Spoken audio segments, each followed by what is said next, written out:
Dr. TSS in conversation with author Imayam. வணக்கம். அன்னைக்கு நம்மளுடைய உரையாடல் தமிழில் பெண் எழுத்துக்கள் 20ஆம் நூற்றாண்டு 21ஆம் நூற்றாண்டில் பெண் எழுத்தாளர்கள், women writings in Tamil 20th century and 21st century.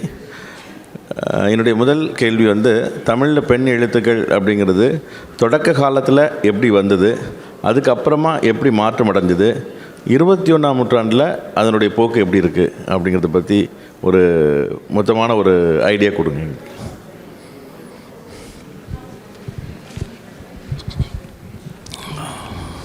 அனைவருக்கும் என்னுடைய பணிவான வணக்கத்தை நான் தெரிவித்துக்கொள்ள விரும்புகிறேன். இந்த CIBFக்கு நான் நன்றி சொல்ல விரும்புகிறேன். பொதுவாக நான் இந்த பெண் எழுத்துக்களை 2000க்கு பின்னாடி வந்தவங்க தான் நிறையா படிச்சிருக்கேன். அதுக்கு முன்னாடி இருந்த எழுத்தாளர்கள் நான் உண்மையிலேயே படிக்கலை. படித்தாலும் ஒரு சின்ன சின்ன துண்டுகளாக ஒரு சிறுகதை அவங்கள பற்றி அறிமுகம் மட்டும்தான் இருந்துச்சு. இந்த மீட்டிங்காக வெண்ணிலா தொகுத்த அந்த சிறுகதை தொகுப்புலேருந்து பல பேருடைய கதைகளை படிக்கக்கூடிய எனக்கு ஒரு வாய்ப்பு. அதற்கு நான் இந்த CIBFக்கு நன்றி சொல்ல விரும்புகிறேன். 1900 காலத்தில் படிப்பு என்பது சில சமூக பெண்களுக்கு மட்டும் தான் கிடைத்தது. குறிப்பாக பிராமண சமூகம், பிள்ளைமார் சமூகம், செட்டியார் சமூகம் அப்படித்தான் கிடைத்தது. அது இயற்கையான முறையில் தான் அது கிடைத்தது. அவர்கள்தான் முதல் கல்வி அறிவு பெற்றார்கள். அவர்கள்தான் முதலில் கதை எழுதுவது என்கின்ற ஒரு நிலைப்பாட்டை எடுத்தார்கள். அதே காலத்தில் 1920, 18, 19, 20 காலத்தில் பெரியார் அவர்கள் தொடங்கிய அந்த குடியரசு புரட்சி போன்ற இதழ்களிலும் சில பெண்கள் எழுதியிருக்கிறார்கள். நான் இந்த மீட்டிங்கை 3 விதமாக புரிஞ்சிக்கலாம் அல்லது பிரித்து பேசலாம்னு நினைக்கிறேன். ஒன்று, அரசியல் புரிந்துணர்வோடு எழுதிய பெண்கள், குடும்ப கதைகளை எழுதிய பெண்கள், 2000க்கு பின்னாடி எழுத வந்த பெண்கள் அப்படின்னு புரிஞ்சுக்கலாம். குறிப்பாக அரசியல் தெளிவோடு 1920 காலத்தில் எழுத வந்த பெண்கள் எல்லோருமே சிறுகதைகள் எழுதவில்லை, நாவல்கள் அதிகம் எழுதவில்லை. அவருடைய நோக்கம் என்னவாக இருந்தது என்றால் சமூகத்தில் ஒரு சிந்தனையை பரப்புவது என்ற நோக்கத்தோடு தான் எழுதினார்கள். அவர்கள் நான் இங்கே திராவிட இயக்க பெண் எழுத்தாளர்கள் என்ற ஒரு பட்டியலில் கொண்டு விரும்புகிறேன். அவர்கள் ரொம்ப எண்ணிக்கை குறைவு என்பதால் முதலில் அவர்களை பற்றி நான் சொல்லிவிட விரும்புகிறேன். குறிப்பாக அந்த காலத்தில் கலைமகள், ஆனந்த விகடன், மங்கை, ஜெகன்மோகினி, குடியரசு, திராவிடன் போன்ற இதழ்களில்தான் எழுதினார்கள். குறிப்பாக கலைமகள், ஆனந்த விகடன், மங்கை, ஜெகன்மோகினி பத்திரிகைகள் தான் நிறைய பெண்கள் எழுதினார்கள். அதிலும் குறிப்பாக ஜெகன்மோகினி பத்திரிகை 15 ஆண்டுகள் கோதை நாயகி அம்மாள் அவர்களால் நடத்தப்பட்டது.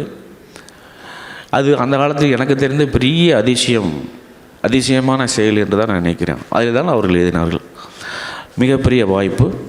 நான் இந்த திராவிட இயக்க பெண் எழுத்தாளர்கள் ரொம்ப 10 பேருக்குள்ளே தான் இருக்கிறதால அவங்கள பற்றி சில வார்த்தைகள் சொல்லிடலாம் அப்படின்னு நான் நினைக்கிறேன். திராவிட இயக்க சிந்தனைன்னா ஒரு விதத்தில் அவங்க அரசியல் அறிவு பெற்றவர்கள் அப்படின்னு நான் புரிஞ்சுக்கிறேன். முதல்ல 8 ரூபாய்க்கும் ஒரு பழம்புடவைக்கும் விற்கப்பட்ட பெண் மூவலூர் ராமாமிர்தம் அம்மையார். முதலாக இந்தியாவிலேயே காங்கிரஸுக்கு மேடையில் ஏறி பேசுகிற முதல் பெண் மூவலூர் ராமாமிர்தம் அம்மையார். திமுக மேடையில் பேசின முதல் பெண்ணும் மூவலூர் ராமாமிர்தம் அம்மையார் அவர்கள் தான். மேலக்காரர் சமூகம் வேறு 2 சமூகத்தை இணைச்சி இசைவேளாளர் என்கின்ற ஒரு சொல்லை உருவாக்கி அந்த சமூகத்திற்கு ஒரு அடையாளத்தை வழங்கியவரும் மூவலூர் ராமாமிர்தம் அம்மையார் தான். அவர்கள் எழுதிய தாசிகளின் மோச விலை நாவல் எல்லோருக்கும் தெரியும், எல்லோராலும் கவனப்படுத்தப்பட்ட ஒரு நாவல். அவர் பெரியார் இங்கே இல்லாத காலத்தில் அவர் ரஷ்யாவுக்கு சுற்றுப்பயணம் சென்றபோது 180 கட்டுரைகளை நம் பெண்களின் நிலை என்ற தலைப்பில் தொடர் கட்டுரை எழுதிய மிக மிக முக்கியமான ஒரு பெண் எழுத்தாளர். அதன் பின்பு 1928 நாகம்மையார் இவங்க கதை எழுதலை, கட்டுரை எழுதலை. ஆனால் அவங்க 2 முக்கியமான விஷயம் செஞ்சுருக்காங்க. என்னென்னா, அந்த 2 பத்திரிகைகளுடைய எடிட்டராக இருந்தவங்களும் பப்ளிஷராக இருந்தவங்க தான் அந்த அம்மா தான். அந்த விதத்தில் தான் அவங்க இங்கே இடம்பெறாங்க இந்த லிஸ்ட்டில். முதலாக தமிழ்நாட்டில் தாலியை அறுத்து தூக்கி வீசின ஒரு பெண் நாகை அம்மையார் தான். அதே மாதிரி ஒரு மேடையில் திரு ராமசாமி அவர்களேன்னு சொல்லாமல் தோழர் ராமசாமி அவர்களேன்னு தோழர்னு சொன்ன முதல் பெண்ணும் நாகை அம்மையார் என்ற விதத்தில் தான் என்னுடைய பட்டியலில் அவர் இடம்பெற்றார். குறிப்பாக அவர் எடிட்டர் அண்ட் பப்ளிஷர் என்ற வகையில். அதே மாதிரி 1931 சிவகாமி அம்மையார் மிக முக்கியமான ஒரு பெண் ஆளுமை எழுத்தாளர். புதுமை முரசுங்கிற பத்திரிகையில் மாதர் விடுதலைங்கிற ஒரு பெரும் தொடர் கட்டுரை எழுதினவங்க. அறிவுக்கொடி இதழினுடைய ஆசிரியராக இருந்தவங்க. அந்த அறிவுக்கொடி இதழினுடைய ஆசிரியராக மட்டுமில்லை, பதிப்பாளராகவும் இருந்தவங்க. அந்த காலத்திலேயே இலக்கிய நிலையம்னு ஒரு பதிப்பகத்தை வச்சு நடத்தின மிக முக்கியமான ஒரு பெண் ஆளுமை அப்படின்னு நினைக்கிறேன். இந்த அம்மாவுக்கு இன்னொரு சிறப்பு என்னென்னா, அம்பேத்கர் முதலாக அந்த சட்ட நகல் எழுதுவதற்கு அவர் ஒத்துக்கலை. ரொம்ப வேலையாக இருக்கும், எனக்கு வேண்டான்னு ஒரு ஒதுங்கி போனப்போ இந்த அம்மா தான் குறுக்கிட்டு, இல்லை நீங்கள் இந்த வேலையை செஞ்சே ஆகணும், அது அவசியம் அப்படின்னு வற்புறுத்தினாங்க. அப்போ இந்த அம்மா தன்னுடைய தங்கையாகவும் அவர் அம்பேத்கர் சொல்லியிருக்காரு, இவங்க அண்ணனாகவும் ஏற்றிருக்காங்க. அதுக்கடுத்தா பார்த்திங்கன்னா எஸ்ஆர் கண்ணம்மா 1933 இந்த எஸ்ஆர் கண்ணம்மாங்கிற யாருன்னா ராமசாமி ஈவே ராமனுடைய தங்கச்சி. இவங்களும் குடியரசு ரிவோல்ட்டுங்கிற பத்திரிகையினுடைய எடிட்டராகவும் பப்ளிஷராகவும் இருந்தாங்க. இது என்ன முக்கியமான விஷயம் இங்கே ஏன் இடம்பெறாங்கன்னா, 1933 டிசம்பர் 30 இந்த ஆட்சி அகற்றப்பட வேண்டும்னு ஒரு தலையங்கம் எழுதுகிறாங்க.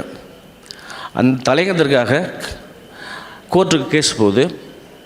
கோர்ட்டுக்கு கேஸ் போனோடனே 3 மாத கடுங்காவல் தண்டனையும் 300 ரூபாய் அபராதமும் எஸ்ஆர் கண்ணம்மாவுக்கு விதிக்கப்பட்டது. அப்போ ஜட்ஜி கேட்குறார், கீழ்கோர்ட்டு முடிஞ்சு சென்னை கோர்ட்டுக்கு வருது. சென்னை கோர்ட்டில் கேட்கும்போது, நீங்கள் இதை தெரிஞ்சு தான் எழுதினீங்களா, தெரிஞ்சு தான் வெளியிட்டீங்களா அப்படின்னு ஒரு கேள்வி. இதை தெரிஞ்சு தான் வெளியிட்டேன், தெரிஞ்சு தான் எழுதினேன். 1933 இப்படி சொல்கிறதுக்கு தமிழ் சமூகத்தில் ஒரு பெண்ணுக்கு ஒரு மிகப்பெரிய துணிச்சல் இருந்தது. ஸோ அதுக்கு அவங்க கர்ப்பிணியாக இருக்கும்போது 3 மாத கடுங்காவல் தண்டனை அனுபவித்த பெண். இந்த பெண்கள் உருவாக்கிய அல்லது இன்னும் நான் சொல்ல போகக்கூடிய பெண்கள் உருவாக்கிய எழுத்தின் மேல்தான் இன்றைய எழுத்து கட்டப்பட்டிருக்கிறது என்பது மிக முக்கியமானது. அதே மாதிரி அந்த அம்மா அதுக்கடுத்ததாக மரகதவள்ளி அப்படின்னு ஒருத்தர் இருக்காங்க. இவங்க 1933 மாதர் மறுமண இதழின் ஆசிரியர். இப்படி ஒரு பத்திரிகை 1933 இருந்திருக்குமா? இல்லை எத்தனை பேர் படிச்சிருப்பாங்க? இப்படி நடத்துறதுக்கு ஒரு மனசு வேணும், ஒரு தைரியம் வேணும், துணிச்சல். 1933 காலத்தில் மாதர் மறுமணம் அப்படின்னு ஒரு பத்திரிக்கை, அதனுடைய எடிட்டர்.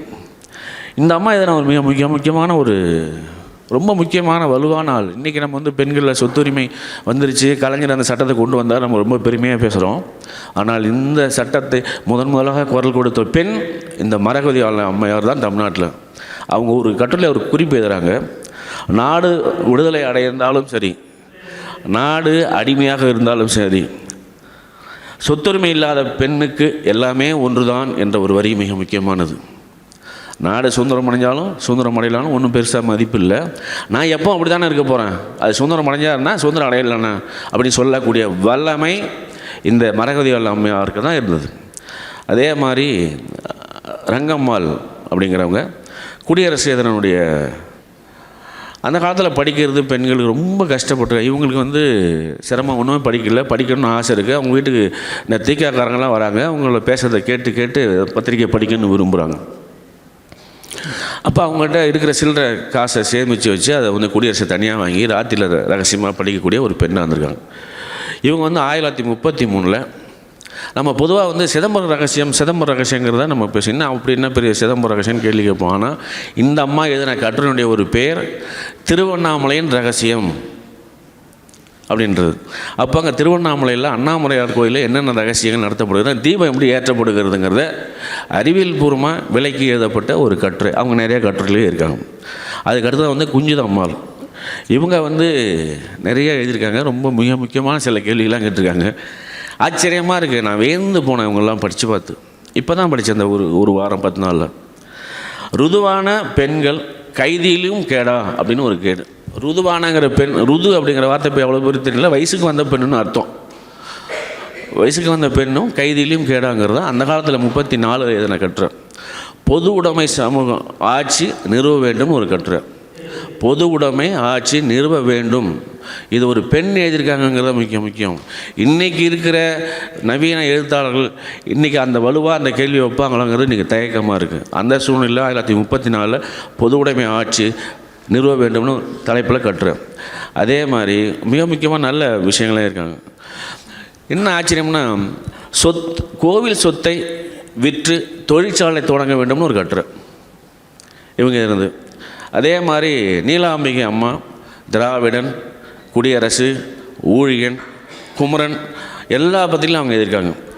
இவங்களுக்கு ஒரு இவங்க எழுதின கட்டுரையிலே நான் படிச்சதில் எனக்கு ரொம்ப பிடிச்சிருந்தது என்னென்னா, எக்குலத்தோரையும் கோவிலுக்கு சென்று ஆண்டவனை வழிபட அனுமதிக்க வேண்டும், அல்லது கோவிலுக்குள் இருக்கும் குலசாமிகளை வெளியேற்றிவிட வேண்டும்.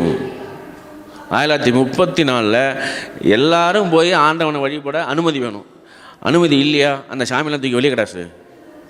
இது எவ்வளோ பெரிய மன வல்லமை அப்படின்னு நீங்கள் பார்க்கணும். இது எல்லாமே அரசியல் அறிவு இல்லாமல் பண்ணவே முடியாது. அதுக்கு அடுத்ததாக வந்து சத்தியவாணி முத்து. நமக்கு வந்து சத்தியவாணி முத்தை வந்து ரொம்ப, எனக்கு அவங்கள பற்றின வரலாறு இப்போ தான் நான் தெரிஞ்சுக்கிட்டேன். முதலாக 1955 வாக்கில் திமுக சட்டமன்ற தேர்தலில் நின்னப்போ ஜெயிச்ச 15 எம்எல்ஏக்கள் அவங்களாம் ஒருத்தங்க தான். என்ன ஒன்று, அவங்கள ஏன் அன்னை சத்தியவாணி முத்துன்னு சொன்னால், அன்னைங்கிற ஒரு பத்திரிக்கை நடத்திருந்தாலும் அவங்க இங்கே இடம்பெறாங்க. அந்த பத்திரிக்கை முழுக்க பெண்கள் சம்மந்தப்பட்டதாக மட்டுமே இருந்தது. என்ன சொல்ல போனால், திராவிட இயக்க வரலாற்றிலேயே ஒரு பெண்ணுக்காக தனி பத்திரிகை நடத்தின பெண்மணியும் சத்தியவாணி முத்து தான். அவங்க தான் முதலாக இந்த அனாதரவற்ற குழந்தைகளுக்கு இல்லம் அமைக்கணுங்கிற சட்டத்தை கொண்டு வந்தது அந்த அம்மா தான். பெண்களுக்கு இன்றைக்கி 2025 சென்னையில் மட்டும் ஒரு 2000 விடுதிகள் இருக்கும் பெண்களுக்கு. அன்னைக்கு பெண்களுக்கு விடுதி வேண்டும் என்று சட்டம் கொண்டு வந்து இங்கே சென்னையில் பெண்களுக்கான விடுதிகளை தொடங்கினது அந்த அம்மா தான். இந்த அம்மா 1944 அம்பேத்கர் சென்னை வந்தபோது ஆங்கிலத்தில் வரவேற்புரை ஆற்றினவங்க சத்தியவாணி முத்து அவர்கள். இன்னும் மிக முக்கியமாக இந்த அம்மாவுடைய இன்னொரு சிறப்பு, அந்த காலத்தில் ஆல் இண்டியா ரேடியோ சொல்லும்போது ஆகாஷவாணி அப்படின்னு சொன்னதை அகில இந்திய வானொலி அப்படின்னு மாற்றினது இந்த சத்தியவாணி முத்து.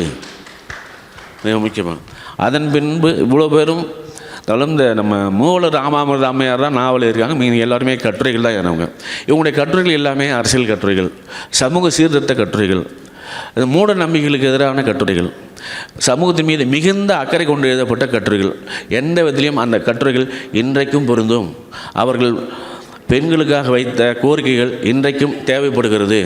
அவருடைய கோரிக்கை ஒரு கோரிக்கை கூட இன்ன வரை செத்து போகலை. அவ்வளோ உயிர் உள்ள எழுத்துக்காரர்கள்.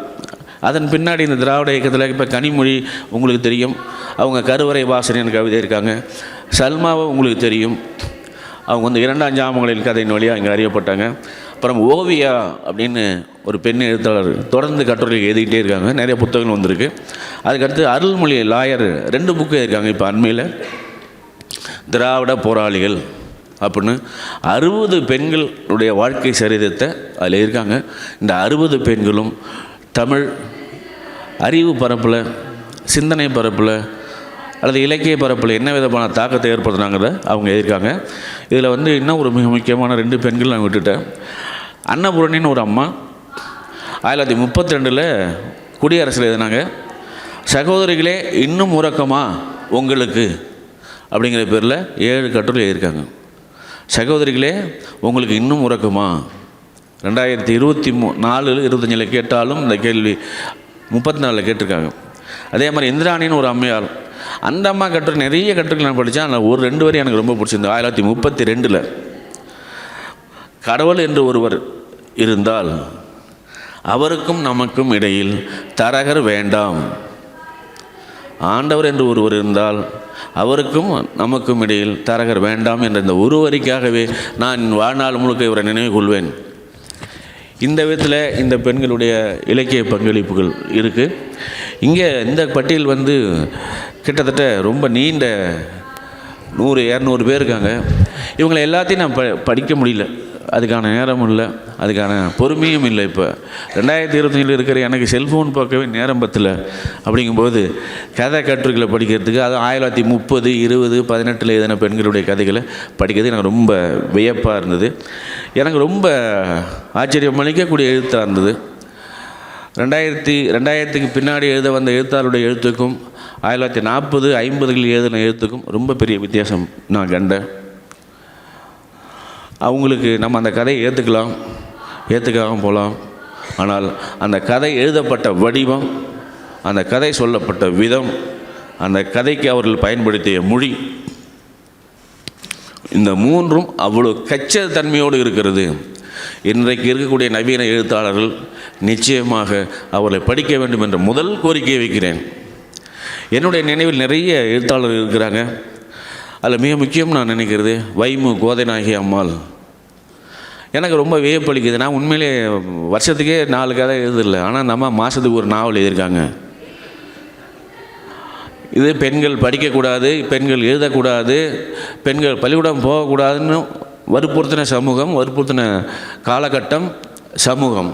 அந்த சமூகத்திலேருந்து படித்து எழுதியே தீர்வுன்னு எழுதுனாங்க இல்லையா. உண்மையிலே நான் யாரையாவது கடவுள்னு கும்பிட்றேன் அப்படின்னு சொன்னால் இங்கே சொல்லப்பட இருக்கின்ற இந்த எழுத்தாளர் தான் என்னுடைய கடவுளாக இருப்பார்கள். காரணம், அவர்கள் உருவாக்கிய மொழியில் தான் நான் எழுத வந்திருக்கிறேன். அவர்கள் கற்றுத்தந்த விதத்தில் தான் நான் கதை எழுதவே வந்தேன்.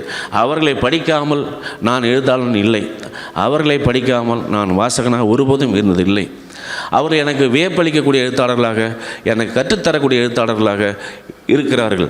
100 ஆண்டு கழித்த பிறகும் கற்றுத்தரக்கூடிய வல்லமை எழுதிய அந்த எழுத்தாளர்கள் தான் என்னுடைய குருநாதர்கள், என்னுடைய ஆசிரியர்கள் என்று நான் இந்த மனப்பூர்வமாக சொல்ல விரும்புகிறேன், எந்த தயக்கமும் இல்லாமல்.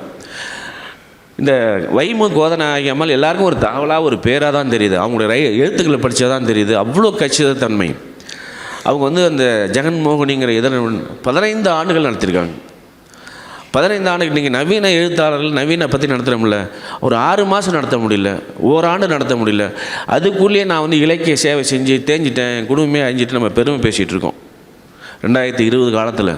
ஆனால் 1950, 45, 40 காலத்தில் ஒரு பத்திரிகை நடத்தி, அதுவும் பெண்களால் மட்டுமே நடத்தப்பட்டது. அவங்க நாவலாக எழுதியிருக்காங்க. அதில் நம்முடைய பெண் எழுத்துக்குன்னு சொல்ல முடியாது, தமிழ் எழுத்துக்கு மிகப்பெரிய பங்களிப்பு செஞ்ச வைமு கோதைநாயகி அம்மாளுக்கு நான் சிறந்தாண்டி நேரத்தில் வணக்கத்தை துகள விரும்புகிறேன். அவங்க எழுதின நாவலுடைய பேர் பாஷா பாலிகா 1945, பென் தர்மம் 1946. இவங்க மிக முக்கியமான எழுத்தாளர். அதே மாதிரி குகைப்பிரியைன்னு ஒரு அம்மா இருக்காங்க. இவங்களுக்கு இருமொழி, பல மொழிகள் அவங்களுக்கு தெரிஞ்சிருக்கு. அவங்க எழுதின ஒரு நாவலுடைய பேர் வந்து இருள் ஒளி தேவகிங்கிற நாவல். அதில் சின்ன ஒரு பகுதியை தான் படித்தேன். ஸோ இந்த குகைப்பிரிய வந்து ஒரு பன்மொழி ஆற்றல் வாய்ந்த ஒரு எழுத்தாளராக இருந்திருக்காங்க. அதே மாதிரி குமுதினி அப்படின்னு இருக்காங்க. இவங்க நந்துவின் பிறந்த நாள் 1946 எழுதின ஒரு நாவல் மிக முக்கியம். கௌரி அம்மாள்னு ஒரு அம்மா இருக்காங்க. இந்த கௌரி அம்மாள் எழுதின கடிவாளம் அப்படிங்கிற ஒரு நாவல். அதுக்கடுத்து வீட்டுக்கு வீடு. நேற்று நானும் அம்பையும் பேசிகிட்டு இருக்கும்போது இந்த கௌரி அம்மாள் எழுதின கடிவாளங்கிற நாவலை பற்றி பேசிகிட்டு இருந்தோம். எனக்கு வியப்பளிக்கக்கூடிய எழுத்தாளர்களாக இருக்கிறாங்க. இந்த பட்டியலில் சில பேர் விடுபட்டு போகலாம், அதுக்காக மன்னிப்பு கேட்டுக்கிறேன். அதே எம்எஸ் கமலா அப்படின்னு ஒரு அம்மா இருக்காங்க. கன்னி தெய்வம் 1945 எழுதின ஒரு நாவல். அப்புறம் வந்து காதர் கோவில் 47 எழுதியிருக்காங்க. இதில் அந்த காலத்துலேயும் சரி இந்த காலத்துலேயும் சரி எவ்வளோ தான் சிறப்பாக பெண்கள் எழுதினாலும் அதே ஆண்கள் கிடைக்கக்கூடிய மதிப்பு பெண்களுக்கு கிடைக்கலங்கிறதுக்கு ஒரு நல்ல உதாரணம் கூப்பாராவுடைய தங்கச்சி தான் கூப்பா சேது அம்மாள். கூப்பாரா வந்து தமிழ் இலக்கியத்தில் அறியப்பட்ட அளவுக்கு சேது அம்மாள் அறியப்படவே இல்லை. அது என்ன காரணம்னா, ஒரே குடும்பத்தில் தான் எழுதுகிறாங்க, 2 பேரும் எழுதுகிறாங்க. ஆனால் ஆணுக்கு அந்த சமூகம் அளித்த மதிப்பு சேது அம்மாளுக்கு வழங்கவில்லை. அவங்க எழுதின நாவலுடைய பேர் வந்து தெய்வத்தின் பரிசு 1965, வீரவனிதை 1958, உயிரின் அழைப்பு 1966. அந்த அம்மா இந்த 3 நாவல்கள் இருக்காங்க. சரோஜா ராமமூர்த்தின்னு ஒரு அம்மா, இவங்க 10 நாவல் எழுதியிருக்காங்க, 600 சிறுகள் எழுதியிருக்காங்க. நிறைய பேர் எனக்கு ரொம்ப வியப்பளிக்கிறான். இப்போ வைமு கோதநாயம்மாள் மாதத்துக்கு ஒரு நாவல் எழுதுறாங்க. 600 சிறுகதைகள், 300 சிறுகதைகள், 75 நாவல்கள் எழுதி குமிச்சிருக்காங்க. பயங்கரமாக இருக்குது. இங்கே நம்ம 4 நாவல் எழுதிட்டு என்னை தவிர இந்த தமிழ் எழுத்தில் ஒருத்தனுமே இல்லைன்னு சொல்லக்கூடிய இந்த காலத்தில் 300 சிறுகதைகள், 600 சிறுகதைகள் எழுதி அப்படியே மலை மாதிரி எழுதி குமிச்சிருக்காங்க. இதில் நம்ம கவனிக்க வேண்டியதுன்னா, அன்றைய காலகட்டத்தில் நம்முடைய தமிழ் குடும்பங்கள் எப்படி இருந்தது, பொருளாதார பின்புலம் எப்படி இருந்தது, எழுதுறதுக்கு நேரம் எங்கே இருந்தது, அந்த வீட்டில் எவ்வளோ அவமானங்களை சந்திச்சிருப்பாங்க, படிக்கவே முடியாமல் ரகசியம். இப்போ சல்மா கூட அடிக்கடி சொல்லுவாங்க, அவங்க நாவல் வந்தப்போ எங்கள் வீட்டில் தான் ரகசியமாக எழுதுகிறேன், திட்டுத்தனமாக எழுதுகிறேன் அப்படின்னு சொல்கிறேன். அதே உமா மகேஸ்வரிங்கிற ஒரு பெண் எழுதாலும் என்ன சொல்லுவாங்க, நான் என் கணவருக்கு தெரியாமல் எழுதுகிறேன், வீட்டுக்கு தெரியாமல் எழுதுகிறேன். எப்போ 2010, 2020. இவங்க எல்லாம் 1940, 32 எழுதினவங்க. நன்றி. ஸோ சரோஜா ராமமூர்த்தி வந்து 10 நாவல்கள் எழுதியிருக்காங்க, 600 சிறுகதைகள். அப்புறம் கமலா விருத்தாச்சலம்ங்கிறது நம்முடைய புகழ்பெற்ற எழுத்தாளர், புதுமைப்பித்தனுடைய மனைவி தான். ஆனால் புதுமைப்பித்தனுடைய மனைவிங்கிறதாலே அந்த அம்மாவுடைய பேர் அடிபட்டு போச்சோன்னு ஒரு கவலையாக இருக்குது. அந்த அம்மா எழுத்தாளர் இருந்திருக்காங்க. அவங்க எழுதுனது வந்து காசு மாலைங்கிற நாவல். அங்கே தமிழ் நாவலிஸ்ட்டுகளுக்கு, எழுத்தாளர்களுக்கு அந்த பேர் தெரியுமா? எனக்கே இப்போ தான் தெரிஞ்சுது, நான் மன்னிப்பு கேட்டுக்கிறேன். இதுதான் என் நிலைமை. அப்புறம் கோமகள் அப்படின்னு ஒரு பெரிய எழுத்தாளர், இவங்க வந்து 1000 சிறுகதைகளை எழுதியிருக்கிறாங்க, 50 நாவல்கள், 30 குறுநாவல்கள் எழுதியிருக்காங்க. இவங்க எல்லாமே உண்மையிலே நம்ம ரொம்ப தலைவணங்கி ஏற்கணும்னு நினைக்கிறேன். 1000 சிறுகதைகளை எழுதுறதுக்கான எவ்வளோ காலங்கள் வந்திருக்கு. நான் 40 வருஷமாக எழுதி, நான் 62 சிறுகதை தான் எழுதியிருக்கேன். இதுதான் ஏன் நிலைமை. உண்மையிலே அவங்களுடைய உழைப்பை எண்ணி நான் அந்த ஒரு வாரமாக வியந்து போகிறேன். எப்படி உங்களுக்கெல்லாம் நேரம் கிடச்சிது? அப்போ பேப்பர் கிடையாது, நோட்டு கிடையாது, பேனா அவங்க கூட இங்கு இருக்காது. ராத்திரியில் படிச்சிங்கன்னா என்ன சீமண்ணை தீர்ந்து போது விளக்க ஆஃப் பண்ணுன்னு சொன்ன குடும்பம் தான் தமிழ் சமூக குடும்பம். 80 கூட முதல்ல கரண்ட்டு போட்டிங்கன்னா ரொம்ப நேரம் ஏன்டா படிச்சுக்கிட்டு இருக்க, கரண்ட் சார்ஜ் ஆகிடும், ஆஃப் பண்ணுன்னு சொன்ன குடும்ப சூழல். 80, 90 கூட நான் 6வது 7வது பட்டா படிக்கிறத சீமண்ணெய் விளக்கு, சீமண்ணங்கிற வார்த்தையே உங்களுக்கு தெரியாது, மண்ணெண்ணெய் விளக்கு. அந்த மண்ணெண்ணெய் விளக்கு என்ன தீர்ந்துடும் அப்படின்னு கவலைப்பட்ட சமூகத்திலேருந்து வந்த நாங்கள் இதுக்கு முன்னாடி 40 ஆண்டுகளுக்கு முன்னாடி இவ்வளோ கதைகளை, இவ்வளோ நாவல்களை இவ்வளோ எழுதியிருக்காங்கங்கிறது பெரிய ஆச்சரியம். அதே மாதிரி காவேரி அம்மாள் ஓசைகள்னு ஒரு சிறுகதை தொகுப்பு, ஆற்றுக்கு போகணும் நாவல், வெள்ளம் போர்த்தியது சிறுகதை தொகுப்பு, எங்கும் வானம் சிறுகதை தொகுப்பு. அதுக்கடுத்து கமலா பத்மநாபன். எனக்கு இந்த பட்டியலே ரொம்ப புரட்சிகரமாக வைமு கோதநாயகி அம்மாளுக்கு பின்னாடி ரொம்ப வளமையான குடும்ப கதைகள் இல்லாமல் அந்த சாவித்திரி வகையாக சோக கதைகளாக இல்லாமல் குடும்ப சோகமோ அல்லது தனி மனித சோகத்தையோ அல்லது குடும்ப கட்டுப்பாட்டையோ எழுதாமல் அதிலிருந்து வேறுபட்டு கிட்டத்தட்ட ஒரு திராவிட இயக்க சிந்தனையோடு அல்ல அதனுடைய பாதிப்போடு எதனா ஒரு பெண்மணி அப்படின்னு சொன்னால் இந்த கமலா பத்மநாபனுடைய அந்த எழுத்தை தான் நான் சொல்லுவேன். ரொம்ப வித்தியாசமாக இருக்கிறாங்க. அப்புறம் வந்து சித்தி சுனைதா பேகம், இதுலேருந்து இன்னும் வேறுபட்ட ஒரு சமூகம், முஸ்லீம் சமூகத்தில் எந்த தொடர்புமே இல்லாமல் படிக்கவே கூடாது. இன்றைக்கி 2024, 25 கூட ஆப்கானிஸ்தான் பெண்கள் பள்ளிக்கூடம் போகக்கூடாதுன்னு மறிக்கிற இந்த காலகட்டத்தில் நம்ம சித்தி சுனைதா பேகம் 40 நிறைய நாவல்களை, நிறைய சிறுகதைகளை, பிற்போக்குத்தனம் இல்லாமல் பெண்கள் கட்டுப்பாட்டுடன் வாழ வேண்டும் அப்படின்னு ஒரு நிர்பந்தம் இல்லாமல் சுதந்திர சிந்தனையோடு எழுதிய ஒரு பெண் எழுத்தாளர் இவங்க தான் சித்திரை சுனைதா பேகம். இவங்க எதுனா ஒரு நாவலை தான் வந்து எம்ஜிஆர் அவர்கள் அந்த ஒரு மிக முக்கியமான ஒரு படம் அடிமை,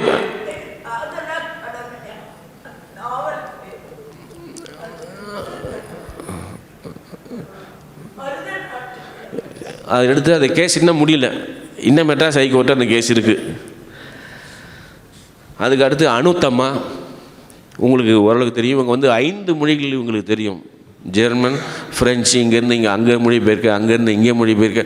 நம்ம நினைக்கிறோம் நான் ஒரு காலத்தில் சொன்னால் அடுப்பூதிய பெண்களுக்கு படிப்பதற்கு அதெல்லாம் ஒன்றும் இல்லை. 5 மொழி 6 மொழி தெரிஞ்ச ஒரு பெண் அந்த காலத்திலேயே அனுத்தம்மாவுடைய 22 நாவல்கள் எழுதியிருக்காங்க, 300 சிறுகதைகள், 15 வானொலி நாடகங்கள் எழுதின அனுத்தம்மா மிக முக்கியமான ரைட்டரு. செண்பகம் ராமசாமி 35 நாவல்கள், 150 சிறுகதைகள், பயண கட்டுரைகள் அந்த காலத்திலே இருக்காங்க. உண்மையிலே 40, 50, 60களில் ஒரு பெண் வந்து பயண கட்டுரை எழுதுறது ரொம்ப ஆச்சரியமான வித்தியாசம். இவ்வளோ பெண்கள் எழுதுனதுலேயே பயண கட்டுரை எழுதின ஒரு பெண் வந்து இவங்க தான். அப்புறம் பயண கட்டுரை தொகுப்பு வேறு இருக்காங்க, வாழ்க்கை சரிதம் 2 எழுதியிருக்காங்க. அதுக்கடுத்து ராஜகிருஷ்ணன், அந்த பேர் வந்து கொஞ்சம் முன்ன பொண்ணு வரும். நான் அண்ணனுக்கு இடையில் கேள்வி கேட்காம நானே போய்கிட்டே இருக்கிறேன், ஏன்னா நேரம் இல்லை, ஒரே அடியாக முடிச்சிடுவோன்ட்டு தான். ஏன்னா எல்லாரையும் சொல்லணும்னு ஒரு ஆசை எனக்கு. அவங்களெல்லாம் என்னுடைய வழிகாட்டிகளா, முன்னோடிகளா, நான் தலைவனே நீங்கள் கூட மனிதர்களை பற்றி 2 பேர், அந்த பேர்லாம் மறந்து போச்சு இந்த தமிழ் சமூகம். அதை ஒரு நினைவுபடுத்தக்கூடிய இடமா நான் அதை கருதுகிறேன். அதுக்கு உங்களுடைய நேரத்தை கேட்குறேன். ராஜகிருஷ்ணன் வழமையாக 1940, 50களில் பிராமண குடும்பங்களில் எழுதப்பட்ட கதையிலேருந்து, பிராமண குடும்ப பிறப்பாக இருந்தாலும் கூட அதிலிருந்து வேறுபட்டு சிந்தித்து எழுதின ஒரு ஆள் வந்து ராஜகிருஷ்ணன். மலர்கள், வலைக்கரம், கருப்பு மணிகள், சேற்றில் மனிதர்கள், வேருக்கு நீர், சூழலில் மிதக்கும் தீபங்கள் இருக்காங்க. நான் கருப்பு மணியை ரொம்ப ரசித்து படிச்சிருக்கேன். உப்பள தொழிலாளர்களுடைய வாழ்க்கையை அங்கே இருந்து தங்கி படித்து எழுதின ஒரு ஆள். 2025 இல்லாமல் அன்றைக்கே அந்த இடத்துக்கே போய் கள ஆய்வு செஞ்சு எழுதின மிக முக்கியமான ஒரு எழுத்தாளர். அதே மாதிரி கமலா சடகோபன் ஒருத்தங்க, ஜெகன்மோகனின் உதவி ஆசிரியர் இருந்தவங்க, மங்கையர் மலர் இதழின் ஆசிரியர் இருந்தாங்க. இன்னும் ஒன்று, இன்றைக்கு 2025 எத்தனை பெண்கள் நம்முடைய பத்திரிகைகளுடைய எடிட்டராக இருக்காங்க நீங்கள் கொஞ்சம் யோசனை பண்ணி பாருங்கள். வாசந்தி இந்தியாவுடைய இருந்தாங்க, கடைசியாக நம்ம கவிதா முரளிதரன் வந்து இந்தியாவுடைய எடிட்டராக இருந்தாங்க. இன்றைக்கி இருக்கிற சிறு பத்திரிகையில் எந்த பெண்ணாவது எடிட்டராக இருக்க முடியுமா? குட்டி தேவதை வந்து பணிக்கூடன்னு அவங்க ஒரு பத்திரிகை நடத்தினாங்க. வேறு என்ன பத்திரிகையுடைய பெண்கள் எடிட்டராக இருக்காங்க நம்ம சிந்திச்சு பார்க்கணும். அப்படிங்களா? சந்தோஷம் தான். அப்போ இந்த எனக்கு இதெல்லாம் நான் வியப்பளிக்குது. நான் உண்மையிலே நான் தோற்று போன கணங்களை காட்டுபொருளாக இருக்கிறார்கள் நான் நினைக்கிறேன். 2025 நம்ம இலக்கியவாதிகளாக இருக்கலாம், சிந்தனையாளர்கள், நாம் தோற்று போன இடங்களை காட்டக்கூடிய மனிதர்களாக இவர்கள் இருக்கிறார்கள் என்று நான் நினைக்கிறேன். அதே மாதிரி உஷா சுப்பிரமணியம்னு ஒரு எழுத்தாளர் 350க்கும் மேற்பட்ட சிறுகதைகள் இருக்காங்க. லட்சுமி ரமணன் 9 நாவல்கள், 5 சிறுகதை தொகுப்புகள்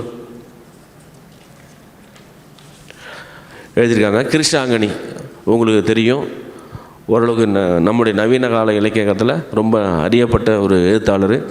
காணல் சதுரம் கவிதை தொகுப்பு, சமகால புள்ளிகள் சிறுகதை தொகுப்பு, கிருஷ்ணாங்கனி கதைகள், அப்புறம் பரதம்னு.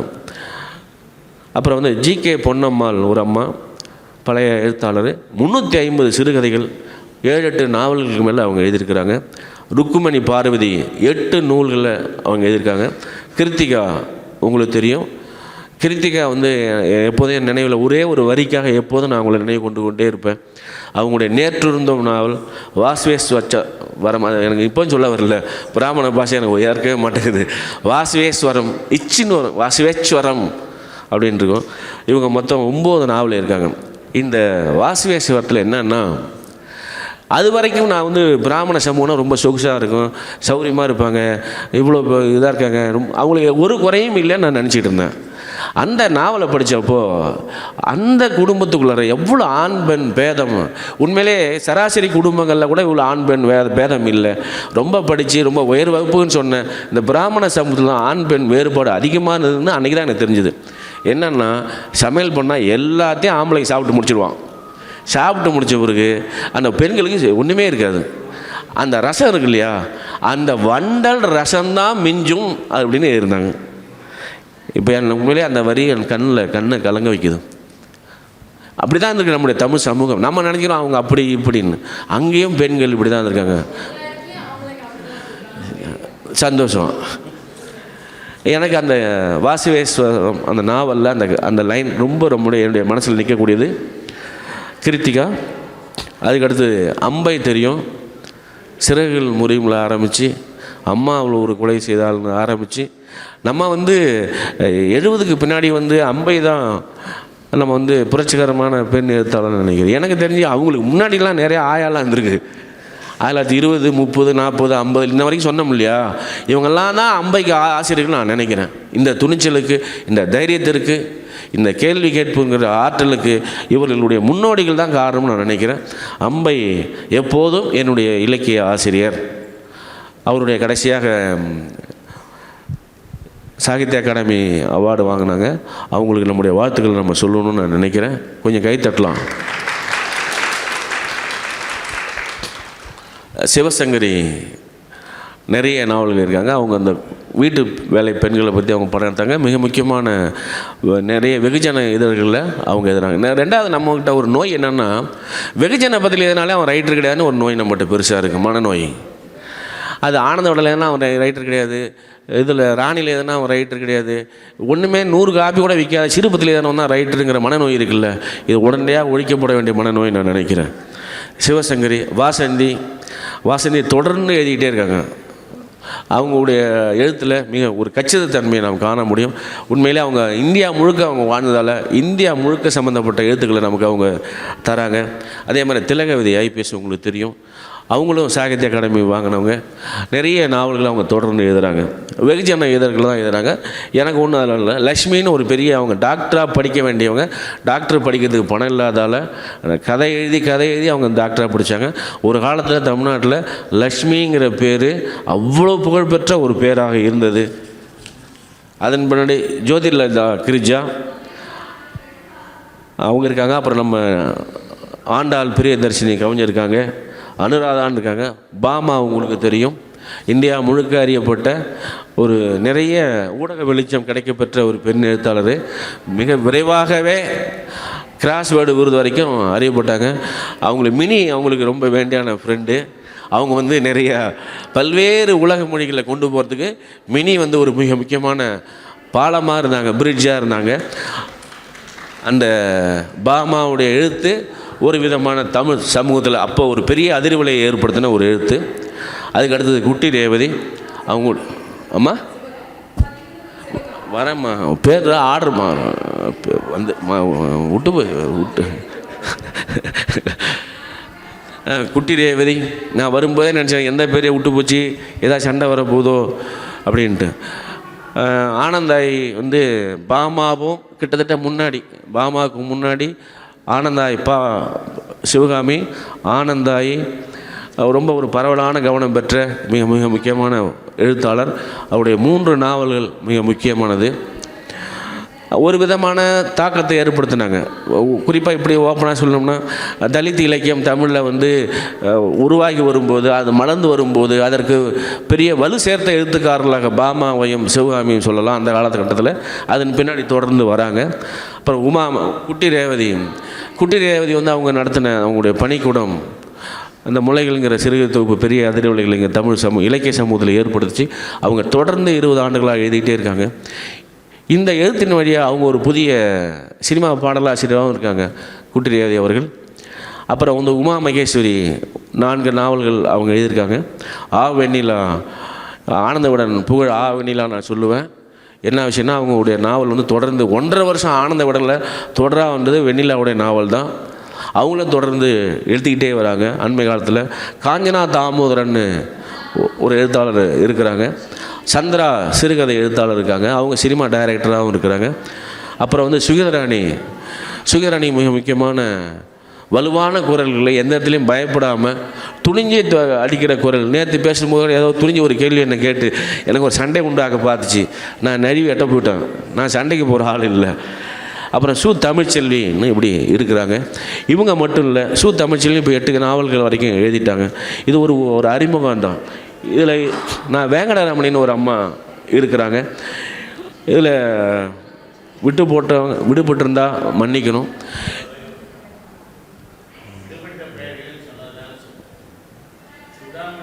இல்லை, நான் அதுதான் அந்த சீட் எடுத்தேன். ஆர் சூடாமணி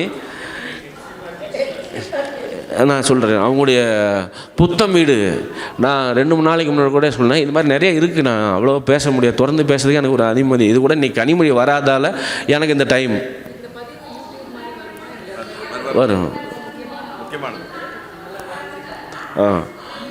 ஆர் சூடாமணி, மொழிபெயர்த்தது அவங்க வந்து கிட்டத்தட்ட நிறைய ஒரு 60 வகையான கதைகள் இருக்காங்க. நான் அவங்கள வந்து ரொம்ப லேட்டாக தான் படித்தேன். அவங்க ரொம்ப எளிமையாக, ரொம்ப அழகாக, ரொம்ப நுணுக்கத்தோடு எழுதக்கூடிய ஆடம்பரம் இல்லாத எழுத்துக்கு சொந்தக்காரர் ஆர் சூடாமணி அவர்கள். அவங்க வந்து பிரபாஷ் தேவன் மொழிபெயர்த்துருக்கிறாங்க. நம்ம மினி தான் அதுக்கு வந்து பிரிட்ஜாக இருந்தாங்க. ஸோ இது மாதிரி வந்து சூடாமணி ஹெப்சிபா ஏஸ்னுடைய புத்தம் வீடு நாவல் வந்து 1950-60களில் வந்து இன்றைக்கும் ஒரு நல்ல உதாரணம் வந்து ஹெப்சிபா ஏசுதாசனுடைய புத்தம் வீடு நாவல். இதில் இப்படி சொல்லிகிட்டே போகலாம். இதெல்லாம் என்னத்துக்காக சொல்ல வந்தோன்னா, இன்றைய நவீன எழுத்து என்பது 2025 எழுத வந்த பெண்களில் நிறைய பேருக்கு ஒரு அரசியல் தெளிவோடு வந்தாங்க. 1970க்கு முன்னாடி எழுதினவங்களுக்கு கதைகள் எழுதினாங்க, நாவல்கள் எழுதினாங்க, குடும்ப பிரச்சனைகள் எழுதினாங்க, குடும்ப சிக்கல்கள் எழுதினாங்க, கண்ணீரை எழுதினாங்க, காயத்தை எழுதினாங்க. ஆனால் அரசியல் தெளிவோடு எழுதினாங்கன்னு நான் சொல்ல மாட்டேன். ஆனால் 70-80க்கு பின்னாடி அம்பை மாறி வந்தவங்க, நம்ம கிருத்திகா அல்லது கிருஷாங்கனி மாதிரி அல்லது கரிப்பிமணிகள் எழுதின ராஜகிருஷ்ணன் மாதிரி ஒரு அரசியல் தெளிவோடு, ஒரு சமூக பொறுப்போடு, அல்லது தெளிவோடு, பொறுப்புன்னு சொல்ல மாட்டேன், கதை எழுதினாலே அவனுக்கு சமூக பொறுப்பு தான் கதை எழுதுவான். கொஞ்சம் கூடுதலான ஒரு அரசியல் தெளிவோடு எழுத வந்தவங்க 70ஸ்க்கு பின்னாடி, 2000க்கு பின்னாடி எழுத வந்தவர்கள் இன்னும் தெளிவான ஒரு அரசியலோடு. இப்போ எல்லாம் சில பேர் நேரடியாக நான் இந்த அரசியல் எழுதுகிறேன், அது இன அரசியலாக இருக்கலாம், மத அரசியலாக இருக்கலாம், மொழி அரசியலாக இருக்கலாம், அதை அந்த ஒரு தெளிவோடு எழுதக்கூடிய எழுத்துக்காரர்களாக வந்திருக்கிறார்கள். இந்த எழுத்து தான் இன்றைய எழுத்திற்கு நாம் 1910 காலகட்டத்தில் எழுதியவர்களுக்கு நன்றியுடையவர்களாக இருக்க வேண்டும். நாம் நினைக்கிறோம் 2020-2000க்கு பின்னாடி எழுதினவங்க தான் புரட்சிகரமான எழுத்தாருன்னு சொன்னால் நான் அதை நம்பவே மாட்டேன். 1910 எதை நம்பார், அவன் தான் உண்மையான புரட்சி எழுத்தாளர். சித்தி சுனைதா பேகம், மூல ராமாமிர்த அம்மையார், அல்லது வைமு கோதநாயகி அம்மையார், குகைப்பிரியை, இந்த மாதிரி நிறைய இருக்கிறாங்க. அவங்களுடைய தெளிவு, அவங்க வழிகாட்டின அப்படின்னு சொல்கிறத விட அவங்க போட்ட பாதையில் தான் நாம் நடந்து கொண்டிருக்கிறோம். அவர்கள் உருவாக்கிய மொழியில் தான் நாம் எழுதி கொண்டிருக்கிறோம். அவர்கள் உருவாக்கிய அந்த மதிப்பீடுகள் தான் நாம் எழுதி கொண்டிருக்கிறோம். அந்த உணர்வு நாம் அறிவதற்கு இன்னொன்று, நேற்று ஒன்று இல்லாமல் இன்று இல்லை, நேற்றைய இலக்கியம் இல்லாமல் இன்றைய இலக்கியம், எல்லாமே நான் தான் உருவாக்கினேன், நான் தான் புதுசாக உருவாக்கினேன் அப்படி நம்ம சொல்கிறதுல வந்து எந்த விதமான பெருமையும் இல்லை. உண்மையே சொல்கிறேன், என்னுடைய வழிகாட்டிகளாக, என்னுடைய எழுத்தினுடைய ஆசிரியர்களாக அவர்களை பற்றி ஒரு வார்த்தை சொல்வதற்கு இந்த வாழ்க்கையில் இந்த சிஐபிஎஃப் ஏற்பு கொடுத்தது இல்லையா, என் இலக்கிய வாழ்க்கையில் இது மிக முக்கியமான தருணம் என்று தான் நான் நினைக்கிறேன். காரணம், எனக்கு வேண்டியானவனை பற்றி பேசுகிறது, அல்லது நண்பர்களை பற்றி பேசுகிறது, அல்லது இலக்கிய கூட்டத்துக்கு மட்டும் பேசுகிறது இல்லாமல் ஒரு அரிய சந்தர்ப்பமாக இந்த சந்தர்ப்பத்தை நான் கருதுகிறேன். என்னென்னா, 100 ஆண்டு கால இலக்கியத்தில், தமிழ் இலக்கியத்தில் பெண்களின் பங்களிப்பு என்பது அதிகமாக இருக்கிறது. ஆண் எழுத்தாளருடைய எழுத்துக்களை விட பெண் எழுத்தாளருடைய எழுத்துக்கள் தான் அதிகமாக இருக்கிறது, வலிமையாக இருக்கிறது என்று நான் சொல்வதில் எனக்கு எந்த விதமான தயக்கமும் இல்லை. அந்த உழைப்பை நாம் கற்க வேண்டும். இன்றைய எழுத்தாளர்கள் 300 சிறுகதைகள், 600 சிறுகதைகள், 1000 சிறுகதைகள், மாதத்திற்கு ஒரு நாவல் எழுதிய அம்பைக்கும் இந்த நேரத்தில் ஒரு கோரிக்கை வைக்கிறேன். நீங்கள் ரொம்ப குறைவாக எழுதுறீங்க, அது தப்பு, நிறைவாக எழுதணும். நம்முடைய முன்னோர்கள்லாம் எவ்வளோ எழுதியிருக்காங்க, அந்த முன்னோர்களுடைய செயலை பின்பற்ற வேண்டும். அந்த முன்னோருடைய எழுத்தை ஒரு வாய்ப்பு இருக்குமானால், நாம் கற்றுக்கொள்ள தயாராக இருந்தால், படித்துக்கொள்ள தயாராக இருந்தால், அந்த முன்னோருடைய எழுத்தை கட்டாயம் படிக்க வேண்டும், கட்டாயம் படிக்க வேண்டும், கட்டாயம் படிக்க வேண்டும் என்று கோரிக்கை வைத்து முடித்துக் கொள்கிறேன். நன்றி, வணக்கம். மிக்க கொஸ்டின் இருக்கேன் மேடம். நான் ஒரே ஒரு தகவல் சொல்லிடுறேன். நான் என் மாப்பிள்ளை தோழன் மாதிரி இங்கே உட்கார வச்சுட்டாங்க என்னைய. அதனால் நான் வந்து எதுவுமே சொல்லலைன்னா இவர் எதுக்கு நான் கோட்டு போட்டு உட்காந்துருக்காருன்னு நினைப்பாங்க. அனுத்தம்மாவை பற்றி சொன்னாங்க. அவங்கள வந்து கம்பேரட்டிவ் லிட்ரேச்சரில் தமிழ்நாட்டின் ஜான் ஆஸ்டின் சொல்லுவாங்க. ஜான் ஆஸ்டின் யார் படிச்சிருக்காங்கன்னு தெரில. அவங்க அனுத்தம்மா வந்து கம்பேர் பண்ணும்போது நீங்கள் படிங்க, ஜான் ஆஸ்டின் படிங்க, அனுத்தம்மா படிங்க, அப்போ வந்து உங்களுக்கு தெரிய வரும். மாலன் சார் இருக்காங்க, அம்பை மேடம் இருக்காங்க, குட்டி ரேவதி மேடம் இருக்காங்க, இங்கே மினி கிருஷ்ணன் மேடம் இருக்காங்க. இப்போ பார்த்தீங்கன்னா சாகித்ய அகாடமி வந்து இந்திய இலக்கிய சிற்பிகள் நிறைய நூலகர்கள் இருக்கீங்க, அதனால நான் முக்கியமாக சொல்கிறேன். சாகித்ய அகாடமி இந்திய இலக்கிய சிற்பிகள் அப்படின்னு ஒரு சீரீஸ் ஆஃப் புக்ஸ் போட்டுட்ருக்காங்க. அதில் பெண் எழுத்தாளர்கள் குமுதினி பற்றி வந்திருக்கு, குகைப்பிரியை பற்றி வந்திருக்கு, கிருஷ்ணாங்கனி பற்றி வந்திருக்கு. அதெல்லாம் நீங்கள் எத்தனை பேர் வாங்கியிருக்கீங்கன்னு தெரியல. அதெல்லாம் கண்டிப்பாக உங்கள் நூலகத்தில் இருக்கணும். அதெல்லாம் நான் அவசியமாக சொல்ல விரும்புகிறேன். அது மாதிரி அருள்மொழி மேடம் எழுதின திராவிட இயக்க போராளிகள், அது முக்கியமான புத்தகம்.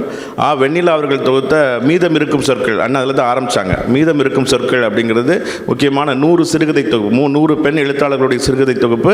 அதிலிருந்து 30 சிறுகதைகளை எடுத்து நாங்கள் மொழிபெயர்த்து ஆங்கிலத்தில் போட்டிருக்கோம், மலையாளத்தில் போட்டிருக்கோம். டெக்ஸ்ட் புக் கார்பரேஷன் எப்சிபா ஜெயசாசனுடைய புத்தம் ஹவுஸ் தான் வந்து ஆங்கிலத்தில் மொழிபெயர்த்திருக்கோம்.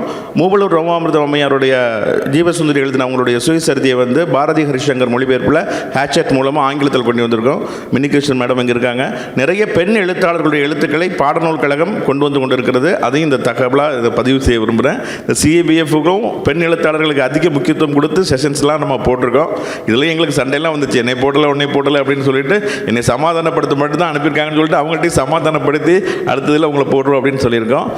கிராண்ட் கொடுக்கும்போது 3 கோடி ரூபாய் கிராண்ட் கொடுத்துருக்காங்க. அதில் கண்டிப்பாக பெண் எழுத்தாளர்களுக்குன்னு ஒரு பகுதியை ஒதுக்கி பெண் எழுத்தாளர்களுக்குன்னு அந்த கிராண்டை ஒதுக்கி கொடுக்குறோம். கண்டிப்பாக அவங்களுக்கு தான் அந்த சில்ட்ரன்ஸ் ரைட்டிங் எப்படி கொடுக்குறோமோ அது மாதிரி பெண் எழுத்தாளர்களுக்கு மட்டும்தான் அந்த கிராண்டுன்னு ஒதுக்கி ஒரு 100 எழுத்தாளர்களுக்கு கொடுத்தோம்னா அதில் மேக்ஸிமம் வந்து ஒரு குறிப்பிட்ட அமௌண்ட் வந்து உமன் எழுத்தாளர்களுக்கு போகிற மாதிரி பார்த்துக்கிறோம். இதெல்லாம் இந்த CIBF-ஓட தமிழ்நாடு டெக்ஸ்ட் புக் கார்பரேஷனோட தமிழ்நாடு அரசினுடைய நடவடிக்கைகள் அப்படிங்கிறத சொல்லிக்கிறேன்.